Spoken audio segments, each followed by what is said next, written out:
2025 starts ഒറ്റയടിക്ക് കത്തിച്ചിട്ടുണ്ടായിരുന്ന ഒരു സംഭവമായിരുന്നു കേട്ടോ ഈയിടെ കഴിഞ്ഞിട്ടുണ്ടായിരുന്നു. നമ്മുടെ ക്രിസ്തുമസിന് തലേന്ന് ഇടുക്കി ജില്ലയിൽ ഫസ്റ്റ് ടൈമാണ് ഇങ്ങനത്തെ ഒരു കാര്യം നടക്കുന്നത് തന്നെ. എല്ലാവരും നമ്മുടെ കുമളിയിലെ എല്ലാവരും ഒട്ടുമിക്ക ആൾക്കാരും ഇവിടെ ഉണ്ടായിരുന്നു. 11 മണി രാത്രിയിൽ ആ രാത്രിയിൽ ഈ സ്റ്റാർട്സ് ഇങ്ങനെ കത്തിച്ച് നിൽക്കുന്ന കാണുമ്പോൾ തന്നെ എന്തൊരു ഭംഗിയായിരുന്നെന്നറിയാമോ. അതിനൊപ്പിച്ച് ക്രിസ്തുമസിൻ്റെ പാട്ടുകളൊക്കെ ഇട്ടിട്ടുണ്ടായിരുന്നു. ഇത്രയും അധികം ജനങ്ങൾ അവിടെ തന്നെ ഉണ്ടാവുമോ എന്ന് പോലും നമുക്ക് ഡൗട്ടാണ്. ഈ രാത്രിയിൽ അതും തണുപ്പും കാര്യങ്ങളും ഒക്കെ ഉണ്ടായിരുന്ന രാത്രി കുഞ്ഞു മക്കൾ വരെ ഉണ്ടായിരുന്നു കേട്ടോ.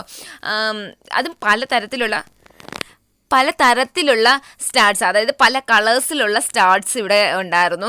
അത് കാണാൻ തന്നെ നല്ല ഭംഗിയുണ്ടായിരുന്നു കേട്ടോ. ഇത് നമ്മൾ ആ പള്ളിയുടെ അവിടെ നിന്നും എടുത്തിട്ടുള്ള ഷോർട്സ് ആണ്. ഇത് കാണുമ്പോൾ തന്നെ കണ്ടില്ല, നമുക്ക് ഓരോരോ വെട്ടങ്ങൾ, അതായത് വിളക്കുകൾ കത്തിച്ച് നമുക്ക് വെച്ചിരിക്കുന്ന പോലെ ഉണ്ടായിരുന്നു. ഇതിലെല്ലാം ആൾക്കാർ നിരന്ന് നിൽപ്പുണ്ടായിരുന്നു കേട്ടോ, കാണാനായിട്ടും അതിനടുത്ത് നിൽക്കുന്നതായിട്ടും.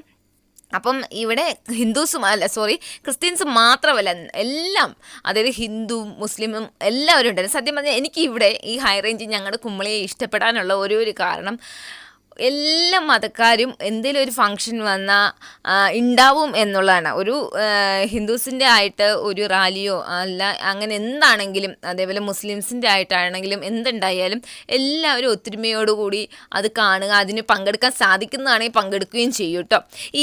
ക്രിസ്മസിൻ്റെ ഈ സ്റ്റാർസ് കത്തിക്കുന്നതിൻ്റെ തലേന്ന് നമുക്ക് ഇത് ക്രിസ്മസ് അറിയിക്കാനുള്ള ഒരു റാലി ഉണ്ടായിരുന്നു. സത്യം പറഞ്ഞാൽ കുമളി നിറഞ്ഞു നിൽക്കുമായിരുന്നു കേട്ടോ.